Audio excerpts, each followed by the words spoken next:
Hello, my name is Marcus. I'm the compiler of a collection of therapy quotes entitled Psychoanalytic Self-Awareness Quotes. This is TQ 876 to 892. Therapy quote number 876. Emotional problems are indeed universal. They stem from a process from which the unaided child is powerless to extricate himself. I remember reading this in the book. Laughlin was really trying to encourage the reader to have empathy, compassion, understanding for the human condition. He's saying that emotional concerns, emotional matters, emotional needs and wishes, emotionality, having emotions, this is what we all have in common. This is universal, that we all have emotions. In that movie Inside Out, they covered 5 main emotions, right? They personified them with those little animated characters. There was sadness, joy, fear, anger, and disgust. So those 5 main emotions. So we all have these 5 main emotions and more. Another way of saying this is we all want to feel joy and aliveness. We want to feel connected to our feeling self, that we have a feeling self, right? So this quest to have our feelings and to feel aliveness of affect and a wide range of appropriate affect, this is what we all have in common, what we all are innately designed to have, So this general area that we have emotions, this is what we all have in common, he was saying. And to one degree or another, understanding our emotional life, one place to start is to remember that every baby comes out of the womb too early. No mother can perfectly offer that extended womb. So the first 6 months is meant to be, or is believed to be needed as an extended womb, or to be regarded as an extended womb, because humans come out too early. But no mother can offer that same kind of security in those first few months as the baby felt while in the womb. So what does the baby do? He uses what's called psychological maneuvers or psychological defense mechanisms. Laughlin calls it mental mechanisms. So psychological operations of the mind, the child uses these defense mechanisms, right? He may compartmentalize his feelings, or that's called splitting. He may deny some of his feelings, or he may imitate his mother, or he may, so the child has to use different defense mechanisms. So that's okay. So he's emphasizing here that the baby is helpless. If the mother's not available, he's powerless. We all have that in common. We were all babies once, and right. Okay. So next one is so we'll follow up on this one in future videos. Okay, TQ 877. Good interpretation can help a client discover his motives, separate the past from the present, and ideally help him see how he himself reproduces the past. For example, quote, the therapist might say, quote, "There's a long history of you feeling such and such when such and such occurs." Okay, so notice how the past is being relived and replayed in the present, and interpretation will make reference to that. It helps the person understand his motives, why he's doing what he's doing. And ideally, it helps to see the client how he actively is recreating something, how he's doing this, right? So in other words, to remind the client that he has a mind And his mind is doing this. He may not be aware of it. And that's the idea, to make the unconscious conscious. Right? Another example of a good interpretation is if someone is able to link the person's so-called chief complaint in life, his main dysfunctional pattern that he's engaged in, to link it to when it started in the past and childhood, and then to link it to how it's happening in the here and now in the room with the therapist. Okay, so those three parts, you construct a beautiful sentence to link them all up, and that's called an interpretation. Ideally, the client or the person hearing the interpretation receives it both intellectually and emotionally. So there's emotional insight and cognitive insight. Sometimes it's just intellectual first, and the feelings around it catch up to him later on. So that's called delayed onset of feelings. Sometimes there's a lag there. Right? His example here was, he said to somebody, just very briefly, you have a long history of your feeling this thing that he's now feeling. Okay, if or when this event occurs. Just not a complete not all interpretations are what's called complete. Some are just very brief. Some just sort of clarify something. Some interpretations are very tentative to prompt the other person to speak more. So the different there are different types of interpretations. Okay, so just a quote about it. You want to know your motives, why you're doing what you're doing, separate the past from the present, and help the person see that he's the one recreating his past in the present. That's the important point, right? In the repetition compulsion of a trauma, the person is bringing his past into the present. So he's the one bringing the past into the present. The present is not bringing the past into the present. The client is bringing his past into the present. That's his main point there. Actually, later on in this video, we'll have another quote on the repetition compulsion. Okay, this same author says, we must watch out for a, quote, false working alliance. For example, his telling us how much progress he's making may be a device to stop us from delving into sensitive areas. He'd like to get the whole thing over without having to experience the pain that accompanies real discovery or the mourning process, right? Defense against mourning. Unless the therapist spots this false working alliance and intervenes, the client may quit abruptly. Only in retrospect does the therapist recognize that he never really got to know the person.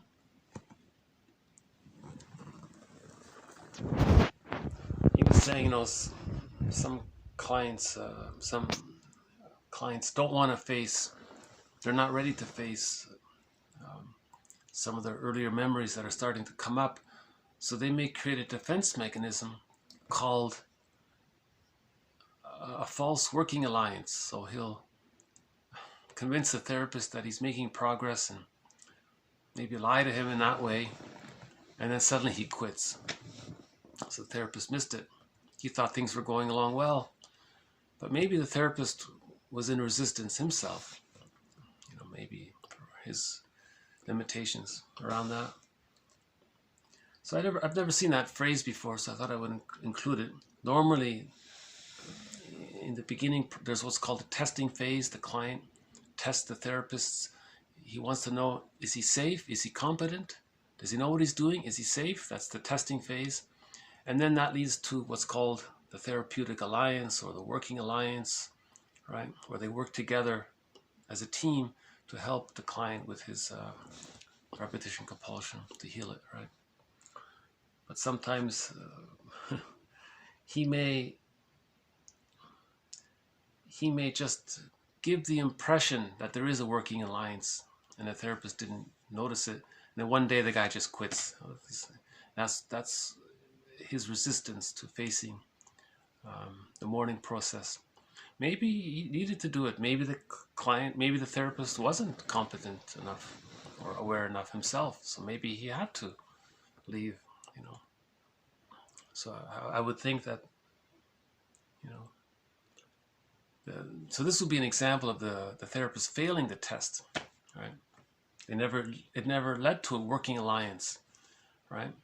So first there's the testing phase, then there's the working alliance, you know. But if there's a false working alliance, obviously that implies that he's failing the test, right? That's why he quit. So the therapy didn't work, right? Yeah, that's too bad, because someone was saying in one book, for a lot of people, they really only have one chance at it. They try it once and then they never go back. So it's a real pity if they miss out on that first time, you know. Okay, next one here. Okay, this client, he's sarcastic, misses appointments, comes late. He is bringing some picture of a past figure into the therapy and imposing it on us. He is strengthening the impression of us in his own mind by his mistreatment of us. As someone once put it, quote, "A man will never forgive you for the wrongs he has done to you." So I thought this would be a good follow-up to negative symbiosis. So when there's a developmental trauma, the child didn't get his symbiotic needs met, so we can say it's a negative symbiosis. Now he's recreating that in the present. Okay, so that's a repetition compulsion of trying to get his symbiotic needs met. Now, of course, the baby who didn't get his symbiotic needs met is angry at his mother. Now, if he projects the rejecting mother onto the therapist and is re-engaged in the negative symbiosis, he's going to be angry at the therapist, and it's insatiable. He'll just continue to be angry at the therapist. He's not realizing that he's projecting the negative mother onto the therapist. So that's why the situation got worse, right? This is I was immediately reminded of a quote early on in the series by Burglar. There's a video entitled on those who hurt others who then proceed to hate them. And why does that occur? How does that happen? So may I refer you to that video? I think that's a good one. Burglar makes a good point, and there are several examples from literature that describe this phenomena where the person hurts the other person, and then the aggressor doesn't want to feel guilt, so he now hates the person he hurt, and that's his way to not feel his guilt, right? So this one here says, a man doesn't forgive the person he hurt, right? So I think that's the negative symbiosis. He projected the image of the rejecting mother onto the other person, onto the non-threatening substitute other. That other person was hurt by that, and then he can't feel sorry because he's still angry at his mother. That's why he hates the person he hurt, because he hates his mother, and he thinks he's hurting his mother or getting even with his mother or something. It doesn't work. It's a delusion. Repetition compulsion goes awry after the age of 5. It can't be done. No one can travel back in a time machine to change the past, you know. But in the repetition compulsion of a developmental trauma, the person is sort of in a secondary delusion, projecting the past into the present, trying to fix it or do it, something to do with magical thinking. So we'll get to that a little bit soon here. Anyways, Burglar explains it, if I remember correctly. Burglar says, so the person who hurt the innocent person would normally feel some guilt, but that person hasn't achieved enough love with the mother as a child to reach that stage where they can feel guilt, right? So they don't feel guilt. So, but they feel uncomfortable. That uncomfort stems from the original anger towards the mother. Something like that. Yeah. So we've had a number of videos about the issue of from birth to 6 months. If there's arrested development between birth and 6 months, the main emotions there then would be anger, spite, envy, greed, schadenfreude, spite, vindictiveness. That's all that's there. The baby needs enough love to hatch out of that symbiotic egg. So at the age of 6 months, we can say love and gratitude have entered the psychological picture at the age of 6 months. If there's a trauma before 6 months, the theory is the person's still in anger with the mother if the mother didn't meet the baby's symbiotic needs. Remember, biological birth and psychological birth are different, right? So from birth to 6 months, that's the egg for the psychological birth to follow at the age of 36 months. Right? So just briefly again, from birth to 6 months, that's called the stage of symbiosis, the stage of undifferentiation. It's an extended womb. If the child's frightened, he can't leave that egg. The more rejecting the mother is, Fairbairn says, the more the baby needs the mother, the more he clings to her. So he's stuck there. Or if the child receives enough love, he feels safe enough, comfortable enough, secure enough to differentiate out of that symbiotic orbit with the mother. Because he differentiated, and because we say that he needs love to differentiate, we say that love and gratitude have entered the psychological picture. So that's the second stage. That's called the stage of differentiation, following the stage of undifferentiation. The third phase is called the practicing subphase, and the fourth one is called the rapprochement subphase. And then by the age of 3, all of the memories the child has of his mother's love and support condense to become part of his psychic structure. This condensation of memories we call the holding interject, or the internalized good object. This allows the child what's called ontological security, a sense of self, basic trust within. That allows much more of the child's life force to connect to his self-representation, to himself, his self-image, his concept. And at that point, at the age of 3, we can say he's achieved a psychological birth, because at that time, he has access to the real self, the part of him with various capacities, right? So the psychological birth leads to access to the real self. So normally a secure attachment style is needed to reach the psychological birth. An insecure attachment style blocks that. Right? Now, if the insecure attachment style happens very early on, before the 6 months, the main emotions are envy, greed, and so on. Love and gratitude didn't get a chance to enter the psychological picture.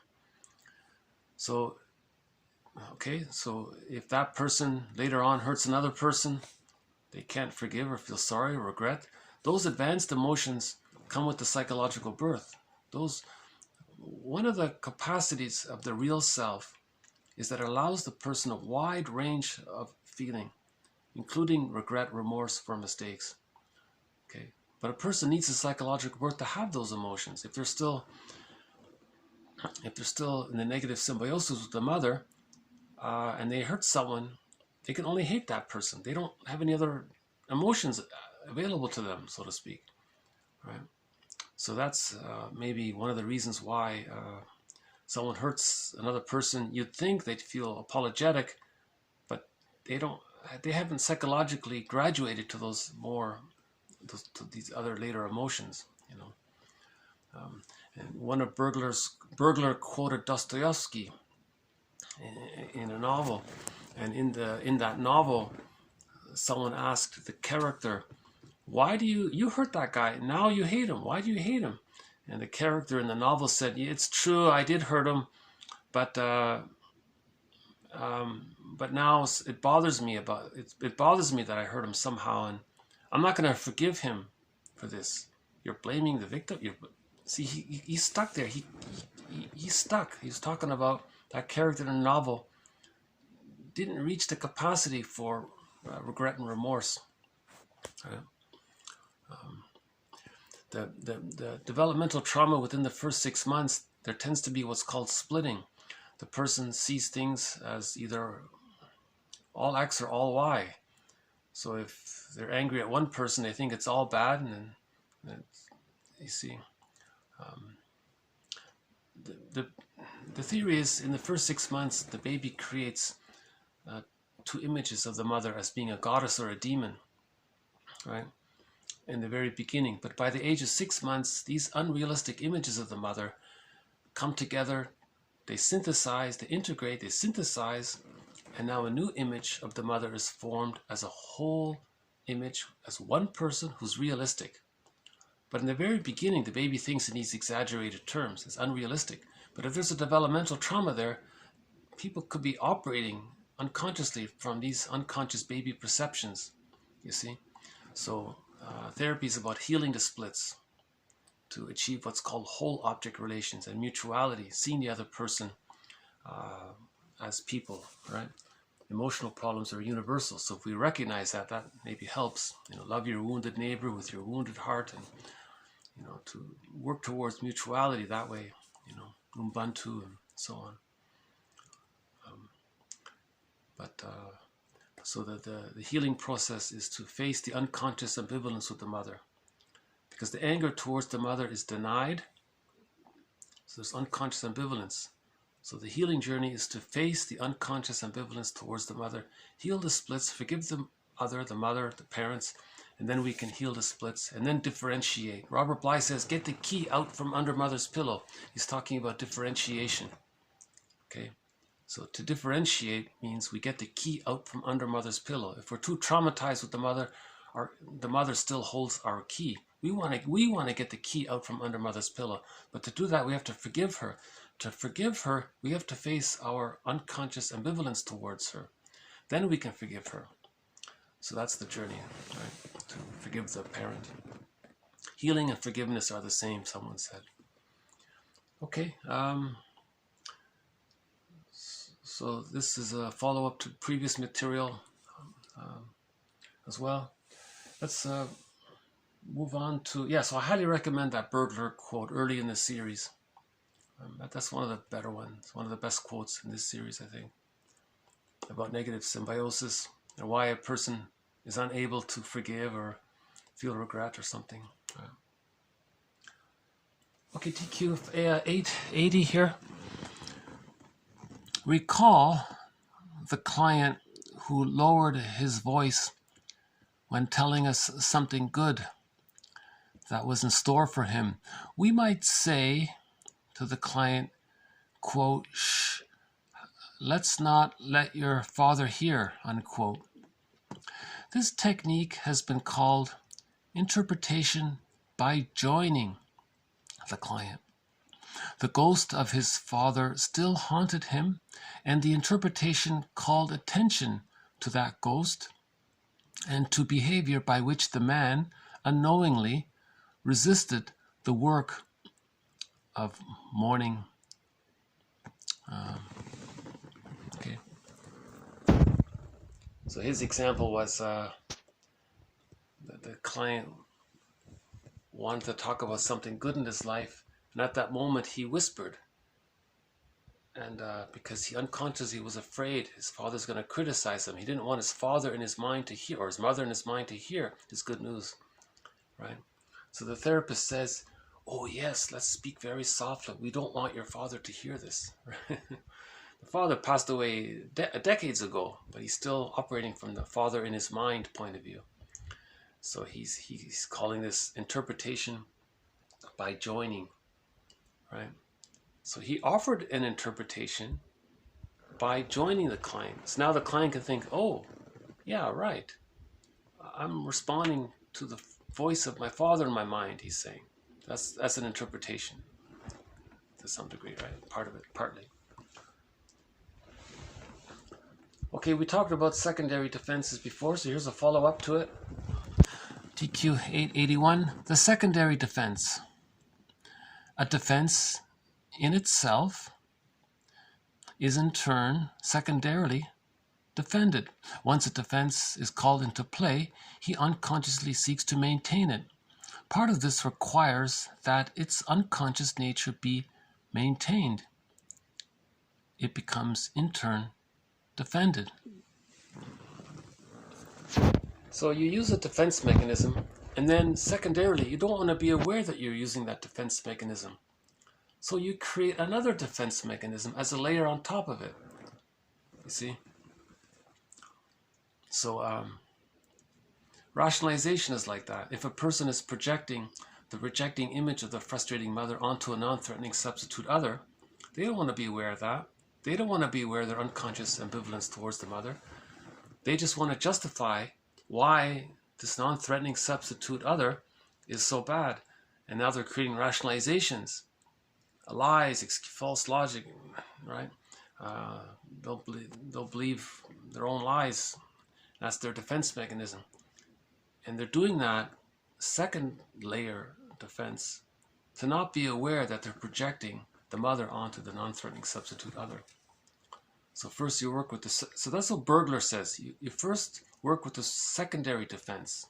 Mainly it's the rationalizations. And then that leads to the defense underlying the rationalizations. So there's that layered aspect of the onion theory of healing, right? TQ 882. Every student of human behavior should be vitally interested in these psychological operations, what they are, how they arise, the forms they take, and some of the possible consequences of their operation. Laughlin has every right to say that because he wrote two thick books about, one is called Ego, the Ego and Its Defenses, and another one was called Mental Mechanisms. And, so yeah, I think maybe he's one of the main authors to explicate, to spell out and explain defense mechanisms. And you know, if you read his books, I think you can I think it's easy to appreciate what he's saying here. Every student of human behavior. So each person is their own existential detective. So each person is a student of their own human behavior. Know thyself. So we're all students of our own behavior. Know thyself means know the conscious self and the unconscious self. The second self of the unconscious, the stranger within, right? So we have to learn about these psychological operations or mental mechanisms or psychological maneuvers or defense mechanisms or psychological defenses, maneuvers of the mind, however we want to call them. What are they? So identify it, okay? Some of the infantile immature ones are splitting, projective identification, reaction formation, right? Identification with the aggressor, right? Acting out, magical thinking. Then we have some of the later ones, right? The codependency pattern and so on. What they are, how they arise, okay? If we have a secure attachment style, we have certain defense mechanisms. If we have an insecure attachment style, we have more drastic defense mechanisms like denial and projection and, you know, externalization and rationalizations and, you know, blaming others for, because you don't want to face what's within. So you're eager to blame someone else. And, you know, all of these infantile immature defense mechanisms are meant to be existential hearsay by the age of 3, actually. But when there's arrested development, they're still being used, you know. So that can lead to some of the possible consequences of their operation. And just to be aware of them, because when we're aware of it, when we catch ourselves using a defense mechanism, we can realize that we're defending ourselves against anxiety. Now we're in touch with our feeling self. Okay, so now we're having a relationship with ourselves. Now we're getting to know ourselves, right? Okay, let's move on to the next one here from the same author. The defense mechanism may even help to ensure the very thing which contributed to the initiating intolerable distress in the first place. A vicious circle can ensue. Distress, or the threat of distress, brings into play the mechanism, which increases distress, which in turn reinforces the defensive processes against it, and so on. Ultimately, in some cases, the use of one or more defense mechanisms may become so all-pervasive in a person's life and adjustment as to lead to this becoming almost literally a way of life in and of itself. So this is the stress-on-stress situation. You know, a person.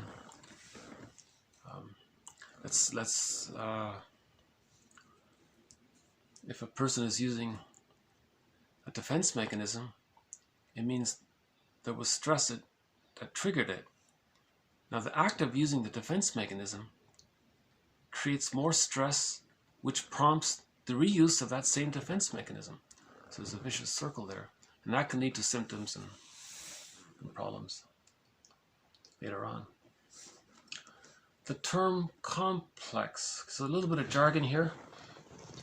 Okay, the term complex is employed to designate a group of ideas, a constellation, clustered about a central event, which has a large content of painful emotional coloring, analogous to a localized inflammation with its surrounding area of tenderness. For example, the man enters into conversation with a woman when something trivial reminds him of his ex-wife. He leaves suddenly because his sore spot has been touched. So the jargon comes up sometimes, guilt complex, mother complex, father complex, Jocasta complex, Electra complex, and so on. It just means a constellation of ideas grouped together. So that grouping, we're going to just say complex. Right. So if with the Jocasta complex, this is when a woman didn't get her needs met when she was a baby. She delivers a child, boy or girl, and decides to use that child as a comforter. She wants to turn that child into a soothing source for her. So she parentifies the child, objectifies the child. Now the mother doing this, the mother having this constellation, this group of ideas where now finally she's going to get her needs met because she never got her needs met when she was a child. That's called the Jocasta complex, or the Jocasta mothering style. Now, if this woman has a son, and he's a victim of this, we say that he has an Oedipus complex. Nothing to do with the way that term sounds when you first hear it. It's got way wrongly distorted. Okay, so that boy becomes like the mama's boy, right? Now, if it's the daughter, she ends up with the Electra complex. So Electra is the sister of Oedipus, their brother and sister there, right? And their common mother is Jocasta. So dealing with healing from the Jocasta mothering style, that's the Electra complex and the Oedipus complex. But again, in this series, that's how we're using it. We're using it based on the metaphor. Okay, so I'm not using the term. So I'm just, to simplify, to avoid the confusion, we'll just say the mama's boy, and with the daughter we can say the Electra complex. It means they're overly attached to the rejecting image of the mother. Okay, so remember, if the mother is using the child to meet her needs, the child interprets that as being devalued, objectified, exploited, used, unloved, and so on. And he loses himself to please his parent. Okay, so he may create some kind of false impression about himself, that who he is someone who pleases the parent, or maybe he identifies with the parent and does to others what his mother did to him, that kind of thing. So When we say the Jocasta complex, the word complex means a constellation of ideas around the central point being the mother is finally going to get her needs met. She has this little baby and she's thinking to herself, you know, all my life I was never listened to. No one paid attention to me. No one responded to me. Now is my chance to get so she's engaged in the repetition compulsion of her developmental trauma of not getting her needs met. And she's acting it out on her child. And of course the children suffer. So this goes back to the self-help quote from early on in the series, which says, mothers are there to meet the needs of the baby, not the other way around. If it is the other way around, we're calling that the Jocasta style of mothering. And then the boy, as a result, ends up with the mother complex, right? The girl ends up with a mother complex, but we don't use that phrase that the girl has a mother complex. We say she has an electric complex. Right? Okay, a couple more here. TQ 885. In theory, these clients create their own self-defeat to unconsciously repeat in symbolic form previous traumata in an attempt to reify magical thinking and make those traumas turn out differently. So this adds one little flicker to the thread. One of the threads in this series is the repetition compulsion gone awry. So, and we've been using burglar's metaphor all along of the record. Every neurotic or every person with an insecure attachment style, every person with a developmental trauma, arrested development, any kind of fixation before the age of 3, they carry, it's like the analogy is they carry a music record, an LP vinyl disc record, and they carry that record with them everywhere they go. Each time they see a record player, they spin off that record. So they're like Sisyphus. They're just bringing the past into the present and replaying the past in the present, right? And you know, the positive intention is for the person to see it himself, right? So either we act out, repeat, and don't remember, or we talk and remember. Hold on a sec. I think we've got one of the visitors here. Let's see. I think one of the crows. Make that 2 of the crows have stopped by.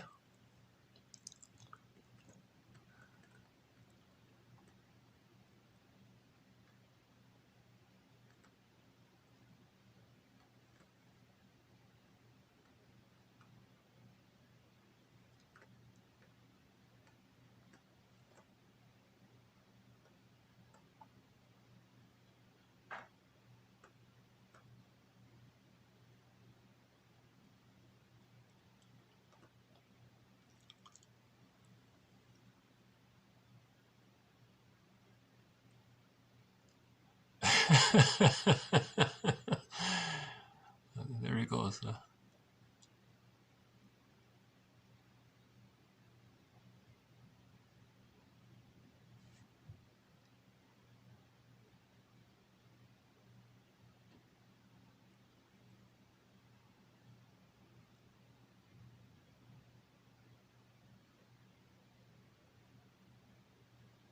Okay.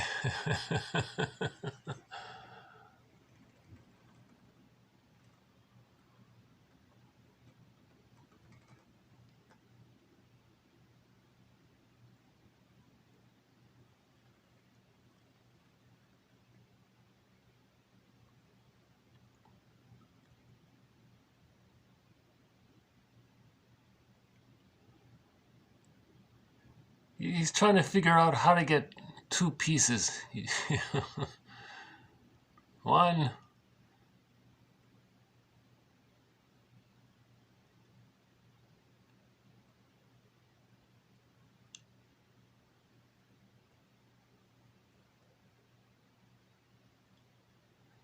It's like a puzzle almost, right? He'll settle for the 1. Okay. There he goes, huh? We might see the blue jay as well.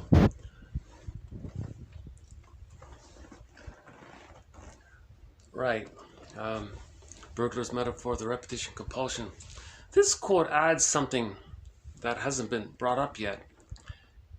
A person may think that if they repeat the childhood past into the present, they are re-accessing the childhood feeling of magical thinking that's still there in the very beginning. So in the very beginning, there's what's called infantile megalomania or magical thinking. The child thinks it's all about him. He has a thought and he creates it. He has a wish and his needs are met, and he thinks he's a magic sorcerer or a magician. He's so powerful.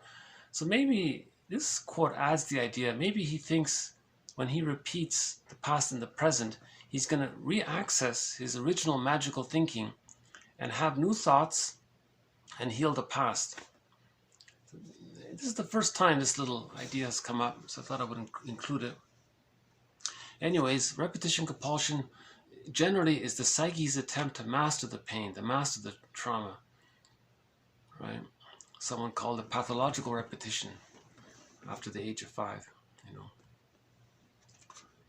But the positive intention of repetition compulsion is for the person to see what they're repeating so they can be aware of it and have better understanding that way, you know.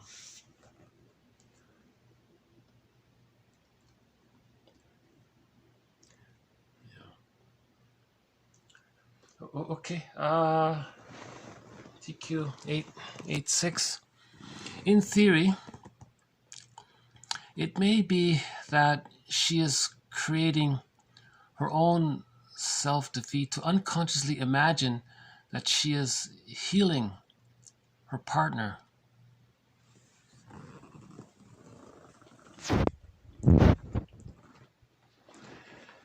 If I remember correctly, he was talking about reaction formation. The woman is afraid of her husband. So what she does is she's excessively kind to him, like over the top kind to him, thinking that maybe she can heal him. Is that right? But that's at her expense, right? So she's living in a self-defeating way by being afraid of her partner, let's say.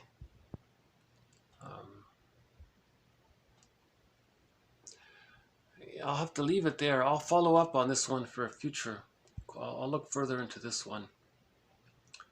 So she's self-defeating to unconsciously imagine that she's fixing her partner. Maybe that's part of her magical thinking. Maybe that's part of her wish to make the partner a good parent, but she can't do it, right?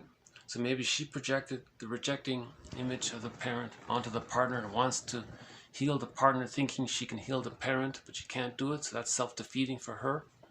Yeah, so I think that's maybe what he means there. Okay, one more on splitting defense. The splitting defense may be present in people who complement your therapeutic ability before you've even made a therapeutic intervention. That's splitting and idealization. Soon afterward, you'll become a mean ignoramus who duped them. That's called splitting and devaluation. So he gave the example that the client was complimenting the therapist on how great he was. He didn't do anything yet. And shortly afterwards, he was telling him how bad he was. So this might be a sign of the splitting defense, that the person still operates from that psychic structure. So again, the baby temporarily creates two images of his mother as two people.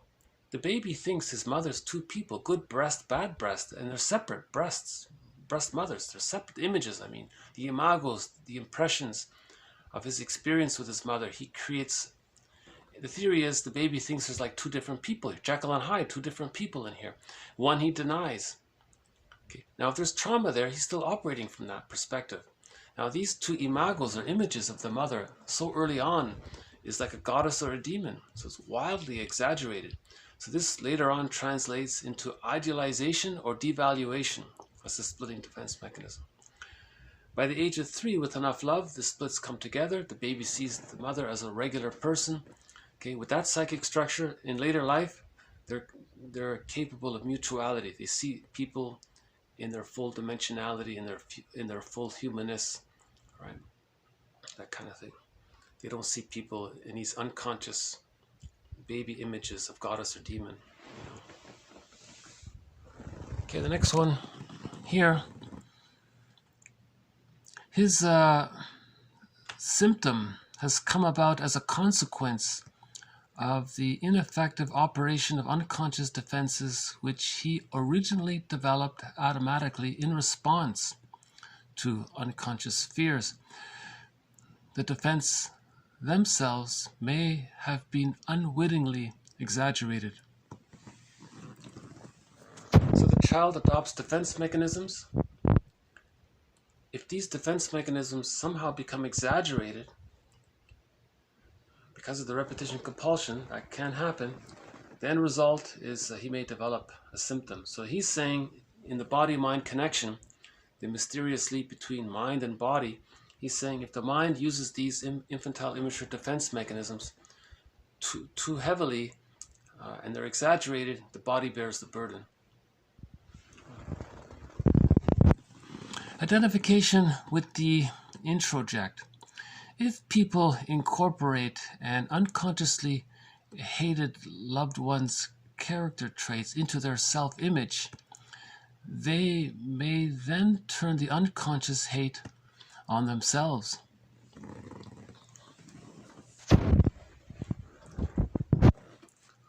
So his theory here is the child identifies with the parent, but what if the child is angry at the parent?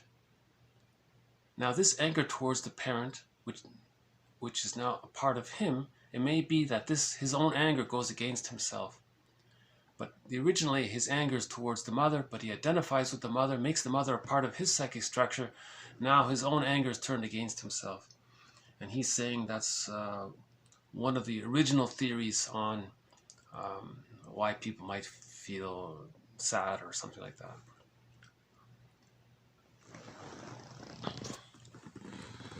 Displacement. Having a feeling toward one person, but actually experience it toward someone else. For example, a woman's 11-year-old son left one of his books in school. The mother immediately screamed at him, "You're just like your father, forgetting things." Okay, so what she did was she displaced her anger at her husband onto her son. That's probably the easiest defense mechanism to identify, displacement. You wrongly place, falsely place your emotions towards your parent onto someone else, right? So we had that example from Zig Ziglar. He gave that story where the guy was angry at his boss, but he was afraid to express his anger towards his boss. He wanted to keep his job, so he came home, got angry at his mother, at his wife. His wife got angry at the oldest son. That son got angry at the middle son. The middle son got angry at the youngest son. And then the youngest son finally kicked the cat. And the question was, why didn't the guy just kick the cat directly and save all of those people in the middle? So it's just to emphasize the idea of displacement. How we take the emotions from its original source and move those emotions to some non-threatening substitute other. That's the nature of displacement. You're going to displace your emotions onto a non-threatening substitute other. Right? So it's ironic, people who are very peaceful and focus on peace and all that, sometimes people express their anger on those people because they're safe. Because people who are focused on peace, they're safe. So the defense mechanism of displacement works, or transference, or works by finding non-threatening substitute others. Right? So there are lots of examples about that. Okay, one more here. Two more here. Identification with the victim. Okay, that's a new one. Mr. S, okay, was being bullied or was bullied by his boss in the company. Okay, now this man has a younger brother. Mr. S's younger brother was bullied by their father when they were children. Okay, now their mother did nothing. Okay, now as a defense, so Mr. S, right? So now as a defense against his anger at his father, Mr. S tolerated his boss's bullying by having unconsciously transferred his father onto him.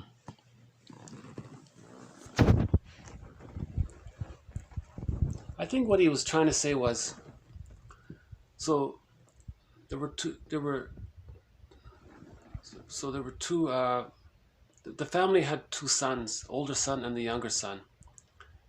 The father bullied the youngest son. The mother did nothing. The older son couldn't do anything about it.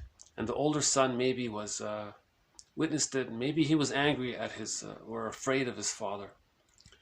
Now, he carried this childhood scene into the workplace. Now, in the workplace, he projected his father onto the boss, and it turned out, it just so happened that the boss was a belligerent type of person, and he was reminded of his childhood situation. So to get some comfort out of this situation, he remembered how his younger brother was sort of in that same situation. So he formed an emotional alliance, I guess, with his younger brother. So he identified with his younger brother. Right? That was his way of not trying to express his anger towards his father, i.e. the boss, and lose his job kind of thing.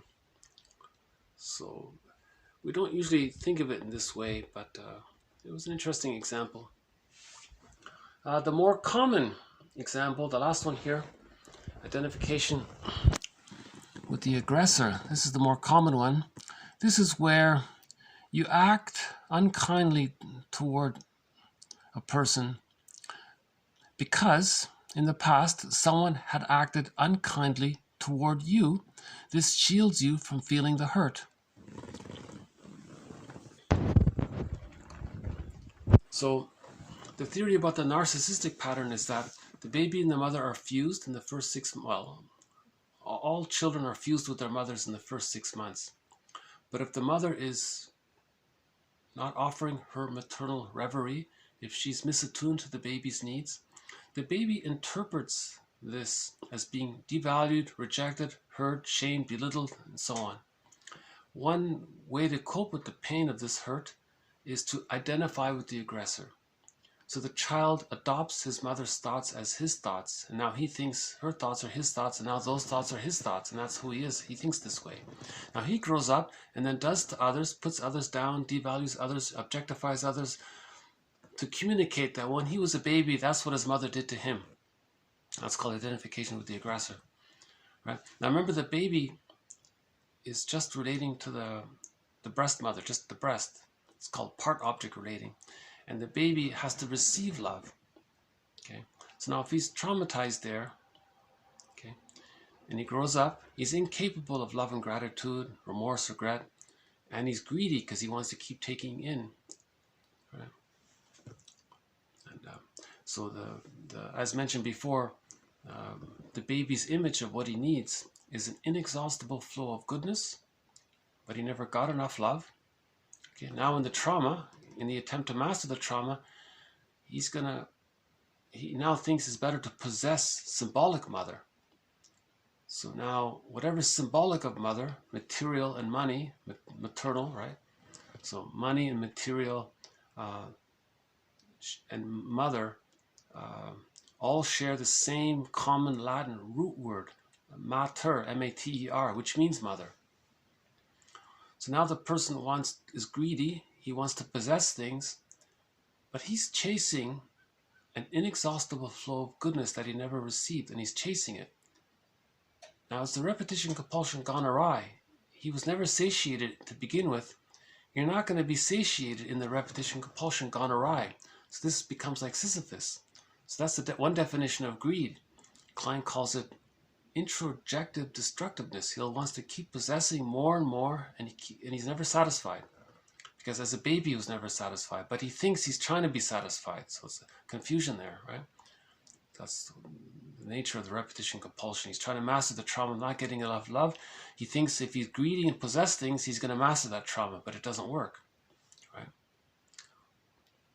Now, this can lead to envy, because if the person sees something that represents goodness, or something that came about because of something that represents goodness, they'll be envious towards them or that, and they want to see it spoiled, so they're not reminded of how they didn't get enough love when they were children.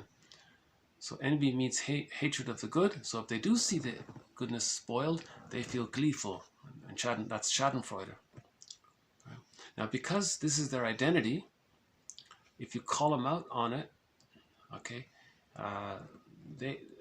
while they identified with the rejecting image of the mother, they project the rejecting image of the mother as well onto others. So they regard any kind of feedback as criticism.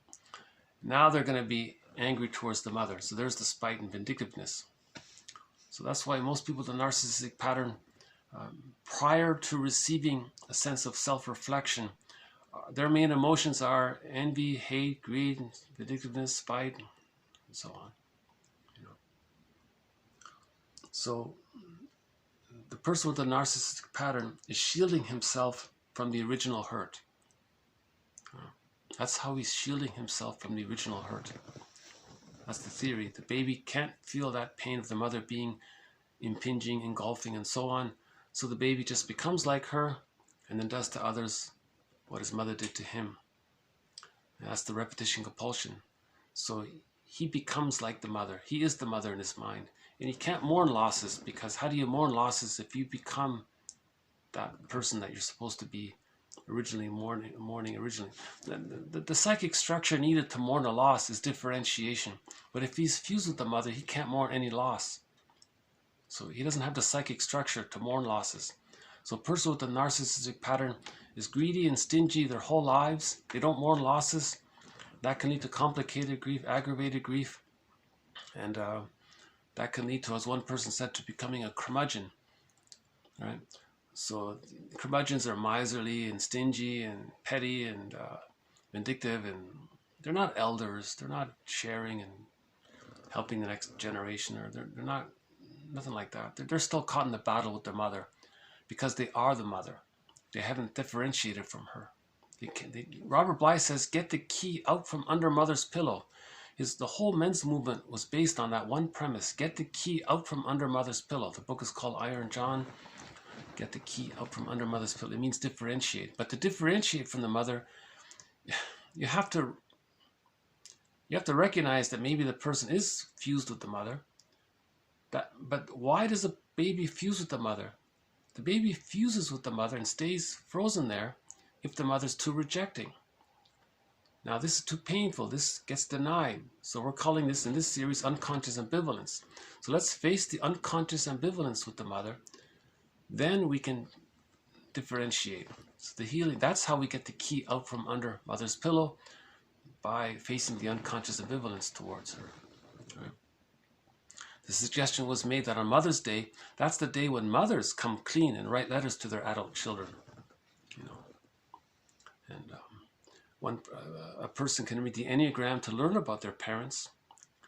The Enneagram describes 9 personality types, the healthy versions of the 9 types, and the healthy versions of the 9 types. So the person can read the 18 descriptions, find out where their parents are, and realize that the parents were or are psychologically incomplete, to use one author's phrase. So once we realize that our parents were psychologically, or maybe psychologically incomplete, that means they didn't achieve the psychological birth. That means they were caught in their existential dilemma. That can lead to forgiveness. As we forgive the parent, we heal inwardly as well, and then that allows the differentiation. Right. Okay, so So I was reminded of the song Nature's Way a couple of videos ago, so I thought I might play the song Nature's Way. And this is a live version, so hopefully we'll be able to hear it. So there was a band, a short-lived band, I guess, in the 60s and 70s called Spirit. They only had 1 or 2 hits, I think. Their main hit was I've Got a Line on You, is that it? And their second hit was Nature's Way. So here's a live version of it. Now, although he's talking about nature, like ecology, the environment, nature, I thought maybe I can borrow it for this series and think it's the psyche's way, it's the mind's way, or it's the emotional way. If there's a symptom, or if we're caught in the repetition compulsion gone awry, if there's a trauma, the mind is going to respond by using defense mechanisms. It's the psyche's way. It's nature. It's inner nature's way. It's the nature's within way. So I thought I would just borrow that song. So this is This song we dedicate to 3 people. A couple of people that helped put this concert together. Peter and Christian, and also the girl out there, her name is Sylvie.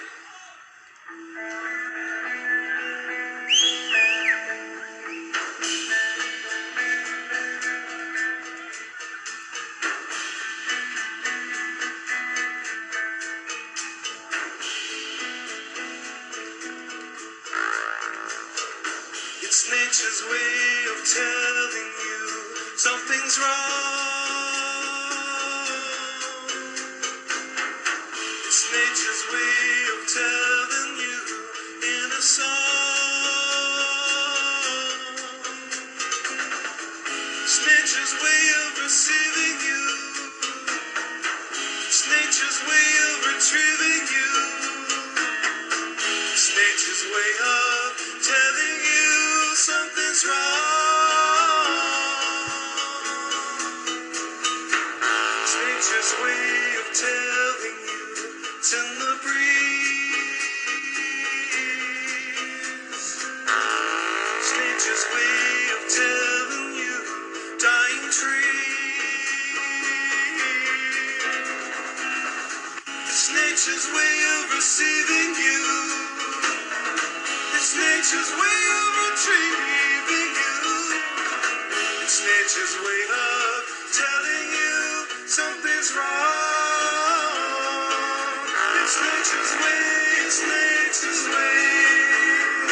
It's nature's way, it's nature's way. Yeah. Okay, so thank you very much. This has been TQ 876 to 892. A few quotes on defense mechanisms. Emotional problems are indeed universal. All children are stuck with a double bind. So that's what we all have in common. Just appreciation, a recognition, a reminder that we were all babies stuck in a double bind to one degree or another. Let's have some understanding, compassion for ourselves and for others. A good interpretation helps the person to realize that they are the ones bringing the past into the present. Okay, the idea of a false working alliance as a defense mechanism. So the person might just pretend that everything's okay to avoid mourning because he's not ready to mourn. So the advice was for the therapist to be aware of that. Okay, the idea of negative symbiosis. If a person projects the rejecting image of the mother onto the therapist and he's mistreating the therapist, all he has is, he can't feel any kind of guilt, or all he has is anger towards the mother. So the main emotions with the arrested development in the first 6 months are anger, envy, greed, spite, and all that.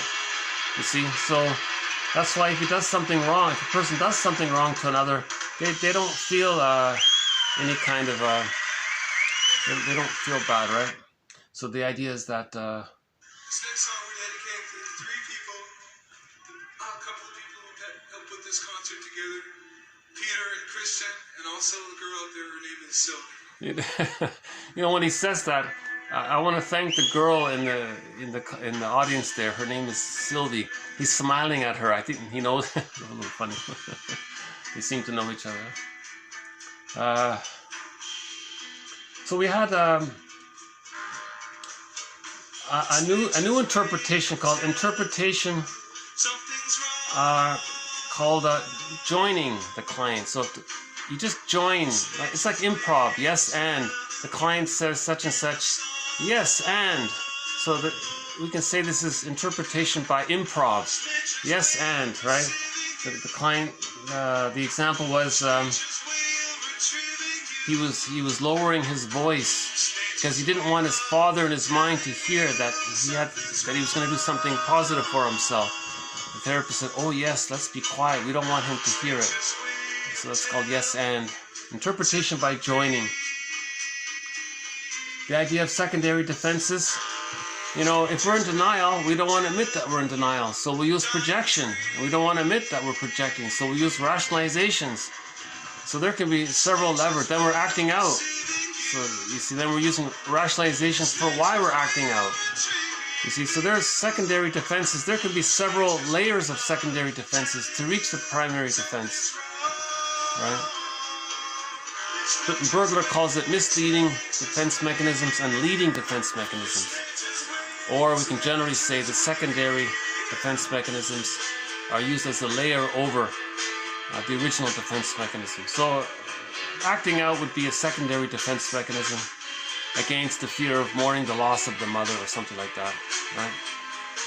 But what defense mechanisms are involved in the inability to mourn losses? Splitting precludes mourning. If a person is still using the defense mechanism of splitting, right? Idealization, devaluation, all good, all bad, all X, all Y, extreme opinions, this all great, this all bad. These kinds of, where you project your unconscious anger towards your mother onto a non-threatening substitute other. That's called splitting. Splitting is confession, by the way. Prejudice is confession, by the way. Projection is confession. So these, the psyche wants the projector to know what he's disowning, right? So mental hygiene is owning your projection. Yesterday we talked about mental hygiene as owning your projections. That leads towards emotional health, right? Laughlin says every person should be a student of human behavior. Each person is called to be their own existential detective. That's called the moral revolution, where each person knows themselves and is responsible for their own healing, right?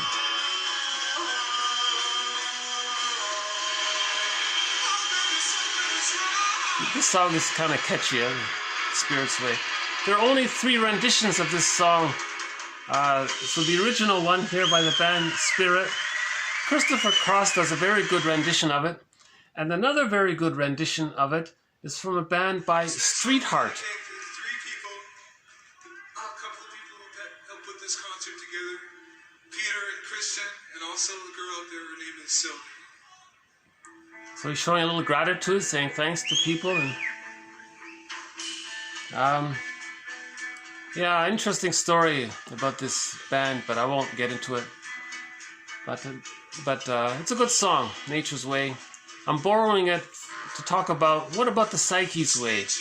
What about the mind's way? The inner nature's way?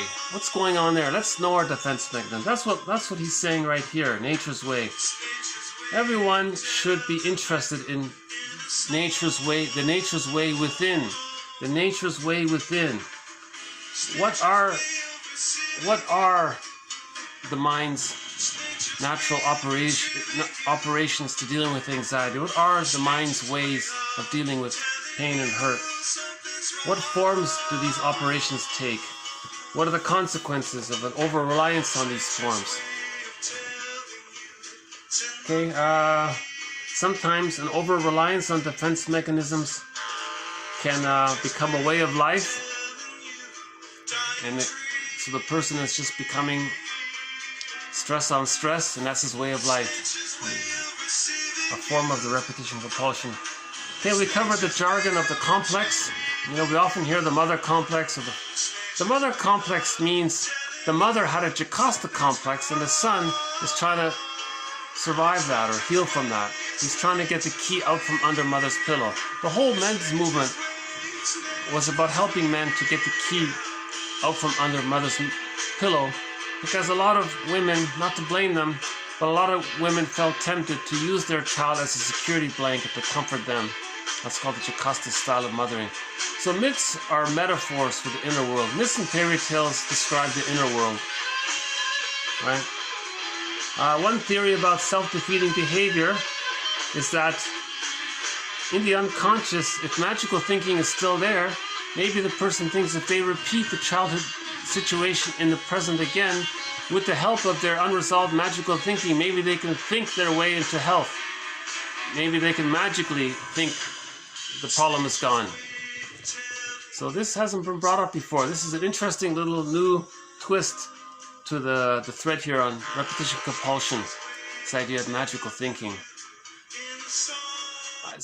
I don't fully grasp it, honestly, but I thought it was interesting to bring it up.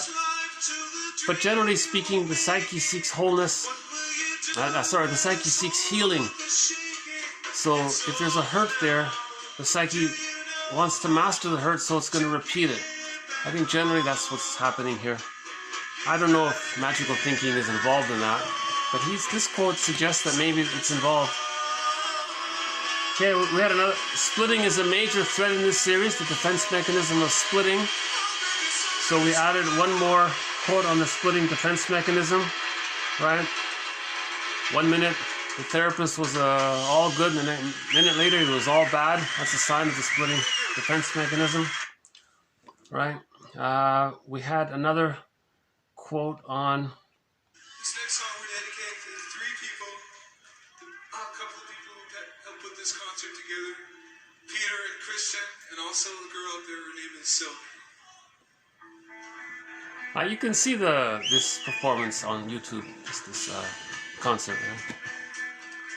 I'm not a huge fan of the band, but I love this one. I like this one particular song, and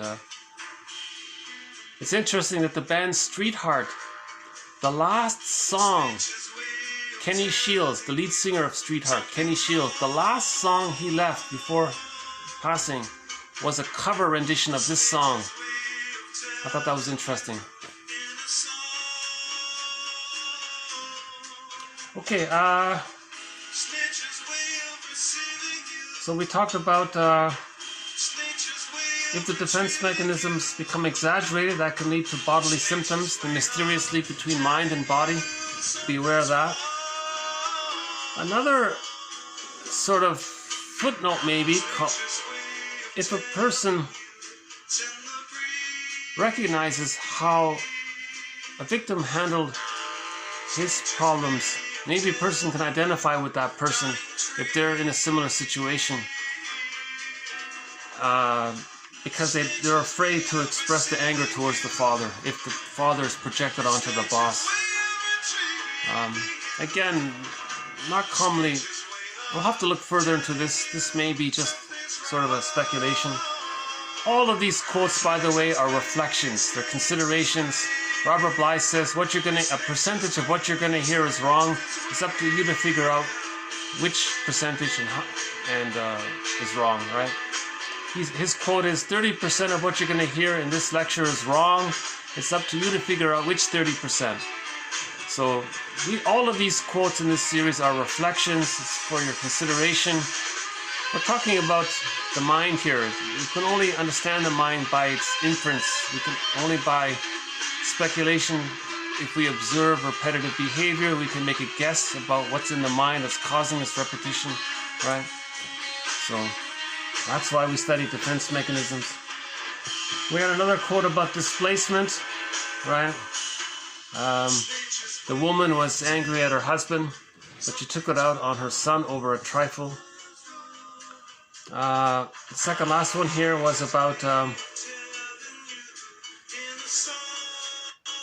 identification with we covered that one. The last one here was identification with the aggressor. One dictionary includes identification with the aggressor as one of the most common defense mechanisms. The narcissistic pattern is based on identification with the aggressor. The mother objectified, exploited, devalued the child.